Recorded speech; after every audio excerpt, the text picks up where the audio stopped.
Good morning, world. I am Judy, your web-based therapist, making therapy accessible and convenient for our clients in Florida and New York, and of course, sharing information worldwide. Today, I want to take a moment to talk about 5 ways to be a better communicator, because we're always hearing about how important communication is and how important it is to be a good communicator. But we also know that we don't teach people how to be good communicators as much as we talk about how important it is. So that's why today we're talking about 5 simple things you can do to help you be a better communicator. But before I get into it, I want to take a quick moment and say, if you are subscribed, thank you so much for being a part of our awesome world. If you're not yet subscribed, please take a moment and click the subscribe button below so you can join all this awesomeness. And remember to tick the bell so you are notified when I post new videos so you don't miss anything.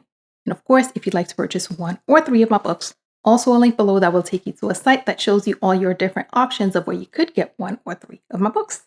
All right, let me get back to it. First, ask questions and listen to the answers. One of the hardest things we face in communication is that miscommunication or that misunderstanding. And a lot of that misunderstanding comes from people assuming that they know something that they don't quite know. So instead of making assumptions that you know, or if you don't know what is happening, or if you're getting information secondhand, or if you're not clear, ask questions. That's the best, most effective way to know what a person wants to say, what the person wants to convey. Ask questions. If you don't know the answer, ask questions. If you think you know the answer, but you're not sure, ask questions and just definitely listen when the other person is telling you their response to your question. Listen to what they're saying. Many studies have been done to show that often people, instead of listening when someone else is talking, the person is waiting for their turn and figuring out or setting up their response to what the person is saying. Don't do that. When someone is talking, listen. But more importantly, ask questions, because it's when you ask the questions that the person can give you the information that you need to know, the information that you want to know. So ask questions and listen to the answers. 2, be clear and direct. A lot of times we tend to say a lot of words, and I know I am the long-winded one. I can't be the one talking about being clear and direct. But yes, a lot of times we go through so many different steps and so many we say so many words that are unnecessary to say what we need to say. Sometimes we go around instead of going around the subject, instead of trying to sugarcoat or not say or indirectly say, try to figure out where this person is. If you have something to say it directly and say it clearly. Use the direct words to convey your message.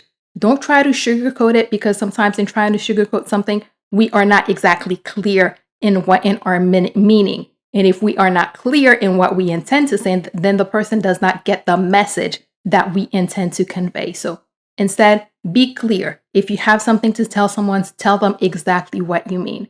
And one of the reasons that people tend to sugarcoat things is that sometimes people confuse being clear and direct for being rude. There is a difference. Sometimes it's not about the words as much as it is in the way the words are said. So work on being polite while being clear. Work on being polite while being direct, because you can communicate something to someone exactly how you need them to hear it and still be polite and not be rude in saying it. So work on being polite and clear at the same time, because yes, it is possible to have the two together. Be clear and direct, but yes, also be polite. 3, pay attention to how you come off.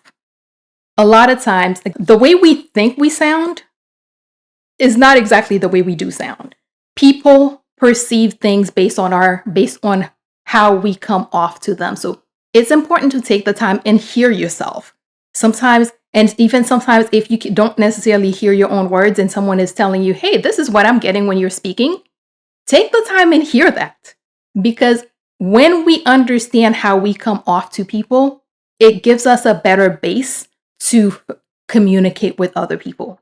I am one of those people. I am very direct with my words, and sometimes people don't like it.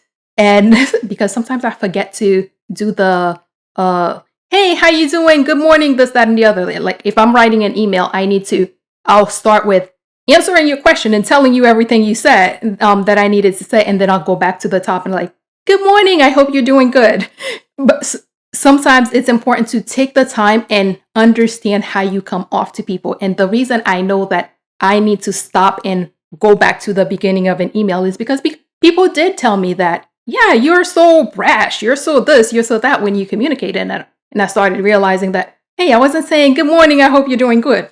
But now that I know that how I'm coming off to people, then I can start doing the things to help me come off in the way I want to be. I want to present to other people. So listen to yourself. Pay attention to how you come off, and when others are giving you feedback on their perception on how they're receiving your words, pay attention to that and put some value into that because they are the one receiving it. If you are not coming off to the person that you are speaking with, that you are communicating in the way that you intend, sometimes your message doesn't get through. And if your message does not get through the right way, you may not get the answers and the responses that you need. So pay attention to how you come off to other people. 4, allow for silence, especially when you're in verbal communication. People have such difficulty with silence. So the moment the conversation gets a little bit silent, we try to figure out, okay, what words can I put in there? How can I stop the silence from happening? Allow silence to happen, because in silence is where someone processes, is where someone gathers their thoughts, is where someone figures out what they want to say. You don't have to fill every single moment of a conversation with words. When silence happens, allow it to happen. Get comfortable with silence, because it's in silence that you can see a conversation can grow, a conversation can develop. A person has time to take things in, and a person has time to share whatever it is that they may want to share. So allow silence to happen. Finally, pay attention to nonverbal cues. Not all communication is words. Sometimes communication is in the facial expressions. Sometimes communication is in the body language. Sometimes communication is in the tone. Sometimes communication is in the silence. Pay attention to those, because a lot of times they will tell you a lot more than the words are saying. It's the difference between when I'm saying, I'm really happy about this, I'm really excited, I'm looking forward to this, versus I'm really excited about this, or this really bothers me.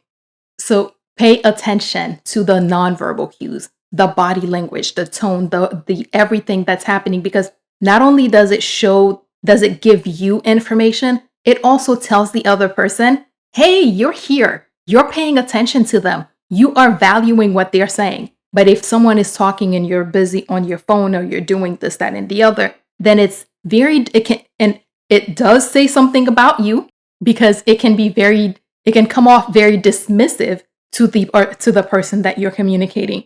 But it also gives, when you're busy, when you're looking at the person, when you can see them, when you can take in what they're saying, what they're doing, then it makes them feel seen. It makes them feel heard. It tells them, yeah, you're actually interested. Yes, you're paying attention.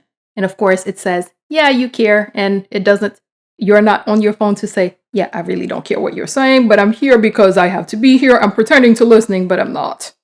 So pay attention. Quick recap. 1, ask questions and listen to the answers, because asking questions gives you lets you know exactly what the answers that you need to know. And of course, making sure that you're listening when the person is answering the question. Be clear and direct. Yes, you can be polite while being clear and direct. So if you need to work on being polite while being clear and direct, definitely work on that, because clear and direct are important. 3, pay attention to how you come off, because sometimes what we think we're saying, how the image we think we're conveying, is not exactly what is being received. So pay attention to how you come off. And if someone is giving you feedback on how they are receiving you, definitely pay attention to that too. Allow silence, because sometimes in silence, a lot of processing, a lot of conversation happens in the silence. So allow silence to happen, get comfortable with it, so that you're not necessarily interrupting it with words just because you're not comfortable with silence. And finally, pay attention to nonverbal cues, both the cues that you're giving off as well as the cues that the other person is giving off, because a lot can be said in those cues that are not necessarily words. Yeah, that's it. As always, if you or someone you know happens to be going through something that's more than you can handle, please remember that there are professionals like myself who are available, able, and willing to help. and are even providing remote services who can assist with whatever you may have going on. So please figure out who those people are in your community so that if you need them, you can reach out and get the help that you need. And that is all we have for today. Good morning, world. Have an awesome day.